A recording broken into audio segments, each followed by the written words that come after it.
అధికార మార్పిడి అనంతరం వరుసగా విగ్రహాల తొలగింపు పరిణామాలు చోటు చేసుకుంటున్నాయి. ఫలితాలపై వెల్లడై టీడీపీ కూటమి అఖండ విజయం సాధించిన సందర్భంలోనే వైఎస్ఆర్ హెల్త్ యూనివర్సిటీ పేరు బోర్డును తొలగించారు టీడీపీ కార్యకర్తలు. ఈ వర్సిటీకి తొలుత ఎన్టీఆర్ హెల్త్ యూనివర్సిటీగా పేరు ఉండేది. అయితే ఆ పేరును జగన్ సర్కార్ అధికారంలోకి వచ్చిన తర్వాత తన తండ్రి మాజీ సీఎం వైఎస్ఆర్ పేరును పెడుతూ నిర్ణయం తీసుకున్నారు. దీనిపై అప్పట్లో పెద్ద ఎత్తున విమర్శలు వచ్చాయి. దీంతో ప్రస్తుతం విజయోత్సవంలో ఉన్న టీడీపీ కేడర్ హెల్త్ యూనివర్సిటీ ముందున్న బోర్డులో వైఎస్ఆర్ పేరును ధ్వంసం చేశారు.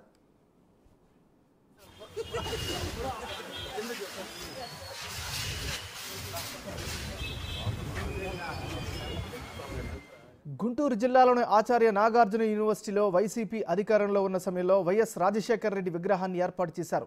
సమాజానికి విద్యావంతుల్ని అందించే విశ్వవిద్యాలయాల్లో రాజకీయ నేతల విగ్రహాలు పెట్టడం సరికాదని అప్పట్లో పెద్ద ఎత్తున చర్చ జరిగింది. అయినప్పటికీ అప్పటి వీసీ ఆచార్య రాజశేఖర్ ఆ వాదనను పట్టించుకోలేదు. అయితే ప్రభుత్వం మారి కూటమి అధికారంలోకి రావడంతో మారిన పరిస్థితుల రీత్యా వీసీ రాజశేఖర్ మెట్టు దిగక తప్పలేదు. విగ్రహాన్ని ఏర్పాటు చేసిన ఆయన చేతనే ప్రొక్లైన్ తెప్పించి విగ్రహాన్ని తొలగించారు. ఈ అంశం వర్సిటీలో హాట్ టాపిక్గా మారింది. తాజాగా తిరుపతిలో వైఎస్ఆర్ పేరును తొలగించారు. తిరుపతి తుడా కార్యాలయం ఎదుట ఉన్న వైఎస్ఆర్ భవన్ పేరును టీడీపీ నేతలు తొలగించారు. ఎన్టీఆర్ భవన్గా పేరు మార్చారు.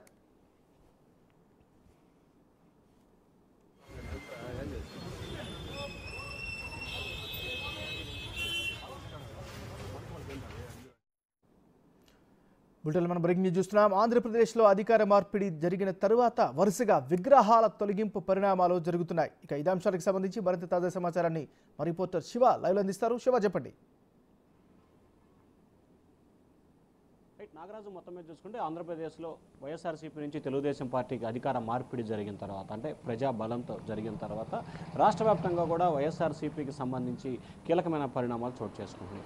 వైఎస్ రాజశేఖర రెడ్డికి సంబంధించి చాలా పేర్లు ఎన్టీఆర్ విశ్వవిద్యాలయానికి కానీ, తిరుపతిలో నుడా కార్యాలయానికి కానీ, లేకపోతే రాయలసీమలో పలు చోట్ల వైఎస్ఆర్ పేరుతో కొన్ని భవనాలు ప్రభుత్వ కార్యాలయాలకు పెట్టడం, గుంటూరులో నాగార్జున విశ్వవిద్యాలయంలో విగ్రహం ఏర్పాటు, ఇట్లా రకరకాల పరిణామాలు చోటు చేసుకున్నాయి. వీరందరికీ సంబంధించి కూడా అధికారం, అంటే కౌంటింగ్ ఫలితాలు వెలువడిన మరుసటి రోజు నుంచి, అంటే 4వ తారీఖు కౌంటింగ్ పెడితే 5వ తేదీ నుంచే రాష్ట్ర వ్యాప్తంగా కూడా ముందుగా విజయవాడ ఎన్టీఆర్ విశ్వవిద్యాలయం గతంలో ఉంది, దాన్ని వైఎస్ఆర్ విశ్వవిద్యాలయంగా మార్చారు. దాని వెంటనే వైఎస్ఆర్ పేరు తీసేసి మళ్ళీ ఎన్టీఆర్గా నామకరణం చేశారు.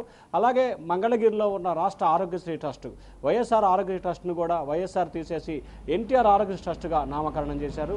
తిరుపతిలో కానీ, రాయలసీమలో కానీ ఇట్లా పదుల కొద్ది ఏదైతే కార్యాలయాలకు సంబంధించి వైఎస్ఆర్ పేర్లు ఉన్నాయో ఆ పేర్లని నిమిషాల వ్యవధిలో తొలగించి ఎన్టీఆర్ పేరు పెట్టుకున్న పరిస్థితి కనిపిస్తుంది. అలాగే రాష్ట్ర వ్యాప్తంగా చాలా చోట్ల ఏదైతే ప్రభుత్వ కార్యాలయాలు, అలాగే ఏదైతే నామినేటెడ్ పోస్టులకు సంబంధించిన కార్యాలయాల్లో రాజశేఖర విగ్రహాలు ఉంటే వాటిని తొలగించడం, మరికొన్ని గ్రామాల్లో అయితే విగ్రహాలు ధ్వంసం చేయటం, విగ్రహాలు నిప్పుపెట్టడం లాంటి కార్యక్రమాలు అయితే చోటు చేసుకున్నాయి. కానీ దీనికి అదే స్థాయిలో కూడా అధికార పక్షం టీడీపీ గట్టిగానే కౌంటర్ ఇస్తుంది.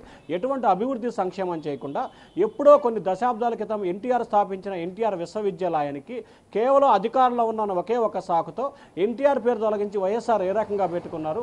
తాము ఎన్టీ రామారావు టైంలోనే ఈ విశ్వవిద్యాలయం ప్రారంభమైంది, ఆయన ఫలితంగానే ఇక్కడ యూనివర్సిటీ ఏర్పడింది.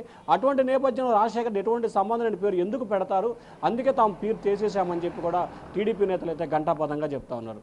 సో ఓవరాల్గా చూసుకుంటే ఆంధ్రప్రదేశ్లో సంబంధించి కూడా పూర్తి స్థాయిలో ఏదైతే రాజశేఖర రెడ్డికి సంబంధం లేని వాటిలో ఇన్వాల్వ్ అయినా, లేకపోతే ఆయన పేరు కొన్నిట్లో ఇన్వాల్వ్ చేసినా వాటన్నిటిని కూడా పేర్లు మార్చే క్రమంలో తెలుగుదేశం పార్టీ అయితే సర్వేంగా పావులు కదుపుతుంది. ఇప్పటికే రాష్ట్ర వ్యాప్తంగా 100ల చోట్ల పేర్లు మార్చడం కానీ, విగ్రహాలు తొలగించడం కానీ ఇటువంటి పరుపులు అయితే చేసిన పరిస్థితి కనిపిస్తూ ఉంది. Nagaraju, thank you Shiva.